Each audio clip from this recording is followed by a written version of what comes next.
Puji nama Tuhan. Terima kasih kepada kesempatan yang diberikan kepada kami. Sebenarnya untuk bersaksi itu bukan perkara yang mudah ya. Karena kesaksian itu adalah merupakan tanggung jawab di hadapan Tuhan. Pertama-tama saya ucapkan selamat pagi. Shalom. Salam sejahtera diperuntukkan bagi kita semua. Kesempatan yang indah pagi hari ini saya mewakili keluarga saudara kami di Gorato Lingboa yang sudah dipanggil Tuhan, mengucap syukur bukan karena kami tidak mengalami namanya kesedihan secara jasmani, secara hubungan daging. Siapa yang tidak akan merasa sedih ditinggalkan saudara kekasih? Kalau boleh kita maunya bersama-sama sampai Tuhan datang.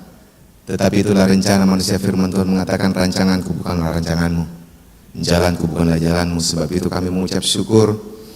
Pertama-tama kami naikkan ucapan syukur kami kepada Tuhan yang begitu mengasihi kehidupan kami di dalam segala keterbatasan, di dalam segala kekurangan kami, di dalam segala apa yang mungkin seringkali menyakiti hati Tuhan. Tetapi itulah keadaan kami. Kami boleh mengucap syukur kepada Tuhan kita Yesus Kristus. Dan saya juga mengucapkan banyak terima kasih kepada Bapak Gembala, Bapak Pendeta Henok Immanuel Ongan, dan rekan-rekan sekerja, Bapak Pendeta Haniel Hiskia, bahkan Ibu Rohani yang sudah berjeri lelah di dalam persiapan mulai dari kedatangan sampai pemakaman kemarin. Dan juga kepada imam-imam, tua-tua sidang, bahkan kaum muda yang turut mengambil bagian di dalam pelayanan yang begitu kami rasakan. Sekalipun secara manusia daging kami kehilangan, tetapi praktek iman yang sudah ditinggalkan saudara kami itu kami boleh rasakan. Begitu banyak manusia di dalam dunia ini yang melupakan kasih Tuhan. Dan jika kami diberikan kesempatan sampai pada pagi hari ini, itu merupakan anugerah terbesar di dalam kehidupan kami keluarga.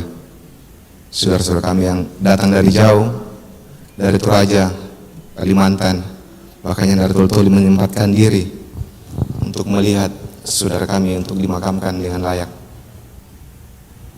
Memang tarik ulur waktu pada saat saudara kami meninggal ini. Bapak Pasca juga sebagai ipar, dia katakan saya tidak bisa mengambil keputusan walaupun dia sudah bersama dengan saya. Jadi kebetulan kita sudah ada di sini, kita kumpul tempat pemakaman di mana kita akan makamkan saudara saya yang tua yang tidak sempat hadir karena istrinya sakit. Dia katakan kita harus ke Toli-Toli. Saya punya saudara juga yang bungsu itu mengatakan iya harus ke Toli-Toli. Saya dengan saudara saya Bapak Amel Martin, saya katakan tidak usahlah, kasihan ini jenazah sudah berapa malam, mengingat keadaan sekarang. Kita juga sudah datang jauh-jauh dari Toli-Toli, bikin apa lagi kita mau repot-repot ke sana lagi.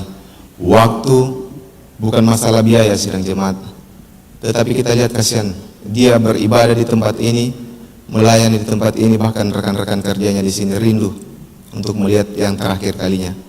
Dan itu mereka juga, saya bersyukur kepada Tuhan. Tuhan juga mengerjakan kehidupan mereka dan mereka katakan iya kita makamkan di tempat ini. Sebab saya bilang apalah artinya tubuh jasmani ini akan kembali kepada tanah. Yang terpenting adalah perbuatan-perbuatan baik yang sudah kita tinggalkan. Itu yang akan menjadi kesaksian di hadapan Tuhan untuk kita menerima upah yang besar. Janji Tuhan itulah hidup yang kekal bersama dengan Dia. Saya juga bersyukur kepada rekan-rekan pelayanan di tempat ini yang sama-sama kami dibentuk di sini. Masih beberapa kaum muda yang masih saya lihat begitu setia dalam pelayanan, dalam tanggung jawab sebagai imam-imam. Memang secara daging sedang jemaat untuk melayani Tuhan itu bukan perkara yang mudah. Banyak ujian, banyak tantangan. Bukan hanya dari luar tetapi dari dalam, dari saudara kita sendiri, bahkan dari saudara seiman kita. Dan itu teladan yang ditinggalkan saudara kami. Dia katakan setiap kali kami bersih tegang, dia katakan tidak usahlah kita bersih tegang. Bagaimana kita mau menyaksikan kasih Tuhan jika kita sendiri tidak bisa melakukan hal yang baik di mata Tuhan.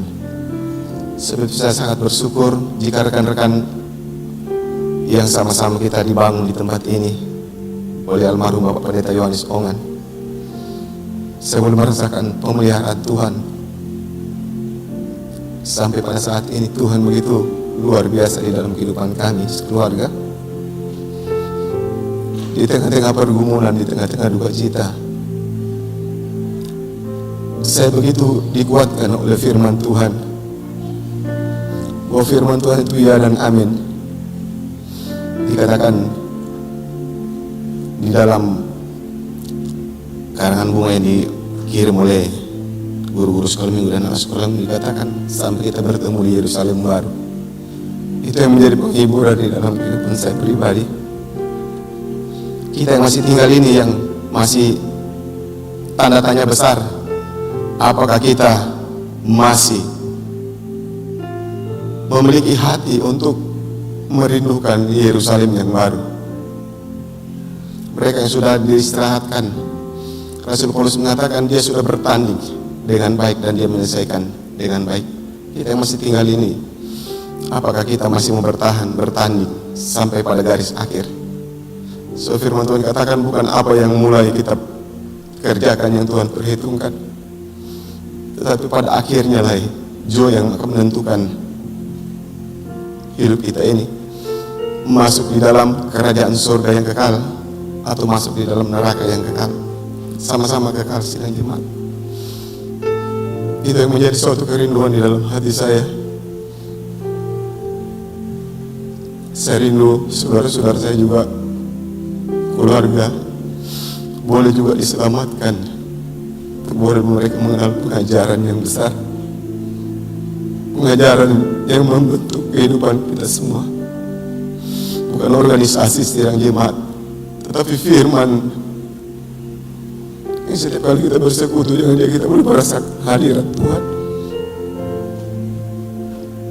Kita boleh merasakan persekutuan yang manis dengan Tuhan, sekalipun mungkin secara sederhana, tapi kita bisa melihat pemeliharaan Tuhan yang begitu besar di dalam kehidupan kita.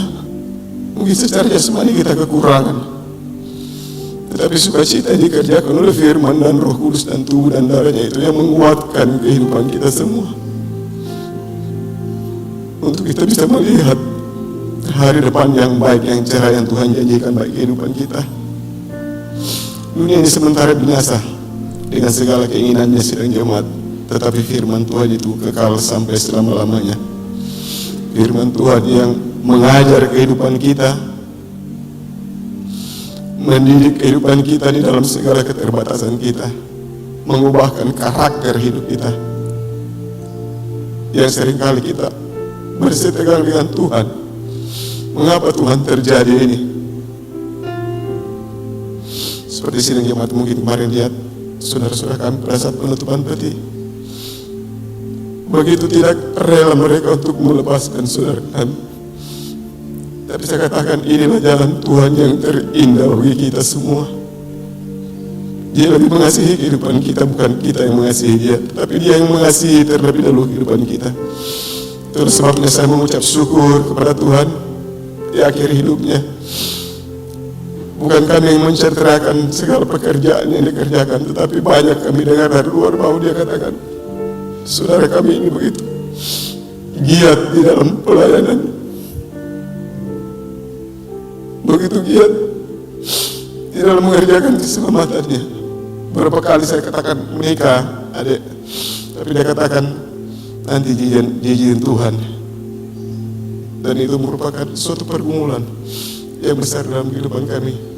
Dan dia juga sudah meninggalkan teladan yang baik bagi keluarga. Kami keluarga boleh persatukan dari jauh. Kami boleh sama-sama bergandengan tangan, sebab kita sama-sama dikuatkan oleh firman yang sudah kita dengar dalam beberapa ibadah, bahkan yang sudah disampaikan hambanya di tempat ini. Kita boleh senantiasa diteguhkan. Tuhan saja ini berpuji dan dipermuliakan, bukan manusia kita. Hanya dia, Gembala Agung, Kepala Gereja, bahkan mempelai pria surga, yang begitu mengasihi kehidupan kita. Jika saya lihat orang tua kita di sini, yang sama-sama kita beribadah, mulai dari bangun kecil sampai bangunan yang begitu megah. Saya masih melihat beberapa orang tua saya begitu setia beribadah. Saya bersyukur kepada Tuhan. Tuhan begitu mengasihi kehidupan kami semua. Begitu mengasihi orang tua kita yang walaupun di dalam usia yang lanjut, mereka diteguhkan dengan firman Tuhan. Apatah lagi kita yang anak-anak muda, biar kita semakin didorong untuk mengasihi Tuhan di dalam segala kekurangan, segala keterbatasan. Biar Tuhan saja yang dipuji dan dipermuliakan. Terima kasih. Itu yang menjadi kerinduan dalam hati saya. Saya katakan saya ingin rindu menyaksikan cinta kasih kemurahan Tuhan. Sebenarnya sedang jemaat, saya itu setiap datang di Palu suka untuk menyaksikan cinta kasih dan kemurahan Tuhan. Tapi waktu juga lah yang seringkali membatasi. Kadang saya tiba-tiba muncul, tiba-tiba tidak ada. Saya minta maaf kepada Bapak Gembala, Ibu Rohani. Waktu pendeta Haniel juga menikah lalu saya sempat datang. Ibu Rohani katakan, ada sempat datang, saya panggil kemurahan Tuhan. Kebetulan juga ada sesuatu yang saya urus di tempat ini. Saya juga mengucap syukur kepada hambanya.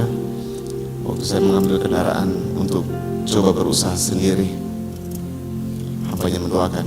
Dia katakan jika Tuhan yang memulai, maka Tuhan juga akan menyelesaikan dengan baik. Itu yang menjadi suatu kesyukuran saya. Dimanapun kita berada, cara pengajaran. Sebab pengajaran itu yang akan membangun kehidupan kita. Bukan berarti yang lain tidak, tetapi lewat pengajaran. Sebab puncak ibadah itu di dalam pengajaran firman mempelai, di dalam terang tabernakel yang mendidik, mengajar, memberikan kita pengertian bahwa mempelai pria Tuhan itu adalah satu-satunya dalam kehidupan kita semua. Puji nama Tuhan, lebih dan kurangnya saya mohon maaf. Tuhan kiranya memberkati kita semua.